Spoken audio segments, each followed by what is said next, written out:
Hello friends, welcome back to my YouTube channel. നമ്മുടെ ലൈഫിൽ എല്ലാവർക്കും ഉണ്ടാവില്ലേ ചില ഫേവറേറ്റ്സ് ആയിട്ടുള്ള നമ്മളവരത്രക്കും 101%, ഒരുപക്ഷെ നമ്മളെക്കാളും നമ്മളവരെ ട്രസ്റ്റ് ചെയ്യുന്നുണ്ടാവുമായിരിക്കാം. ഓക്കെ, ആ ട്രസ്റ്റ് ഒന്ന് ബ്രേക്ക് ചെയ്താലുള്ള അവസ്ഥ ഒന്ന് ആലോചിച്ച് നോക്കിയേ. നമ്മൾ ഒരിക്കലും പ്രതീക്ഷിക്കാത്ത ആൾക്കാരിൽ നിന്ന് നമുക്ക് ഒരു മോശമായിട്ടുള്ള കാര്യം നമുക്ക് ഫേസ് ചെയ്യേണ്ടി വന്നോന്ന് ആലോചിക്കുകയൊക്കെ. അവർക്കത് ആലോചിക്കേണ്ട ആവശ്യമില്ല. കാരണം അവർക്ക് നമ്മളെ കൊണ്ടുള്ള ഉപകാരങ്ങളും കാര്യങ്ങളൊക്കെ കഴിഞ്ഞാൽ പിന്നെ അവർ നമ്മളൊരു കറിവേപ്പില പോലെ എടുത്ത് കളയും. അതിനിപ്പോൾ ആരായാലും.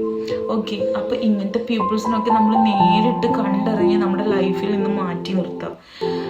ഒരു പക്ഷേ ഫ്യൂച്ചറിൽ അവർ ചിലപ്പോൾ പാച്ചപ്പ് ചെയ്ത് നമ്മുടെ ലൈഫിലോട്ട് വീണ്ടും വരാം. അപ്പോൾ നമ്മൾ എന്താ ചെയ്യേണ്ടത്? ഫുള്ളായിട്ട് അവോയ്ഡ് ആക്കല്ല. അവരൊരു 1 ഹാൻഡ് ഡിസ്റ്റൻസിൽ എപ്പോഴും വേണമെങ്കിലും അവരെ നമുക്ക് പ്രോബ്ലംസ് ഫേസ് ചെയ്യാന്നുള്ള ഒരു മെൻറ്റാലിറ്റിയിൽ അവരെ നിർത്തുക. ഓക്കെ, ഒരു 1 ഹാൻഡ് ഡിസ്റ്റൻസിൽ നിർത്തുക. നമ്മൾ നെഗറ്റീവായിട്ടുള്ള പീപ്പിൾസിനെ നമ്മുടെ ലൈഫിൽ നിന്ന് എടുത്ത് കളയുക. പോസിറ്റീവ്സ് ആയിട്ടുള്ള ചില ആൾക്കാർ കുറച്ച് പേരുണ്ടാവുള്ളൂ. നമ്മുടെ നല്ല കാര്യങ്ങളൊക്കെ നമുക്ക് നല്ലത് സംഭവിക്കണമെന്ന് വിചാരിക്കുന്ന കുറച്ച് പേരേ ഉണ്ടാവുള്ളൂ. അവർ നമ്മുടെ ലൈഫിൽ നിർത്താം. അല്ലാത്ത ആൾക്കാരെ നമ്മുടെ ലൈഫിൽ നിന്ന് വിട്ട് കളയണം.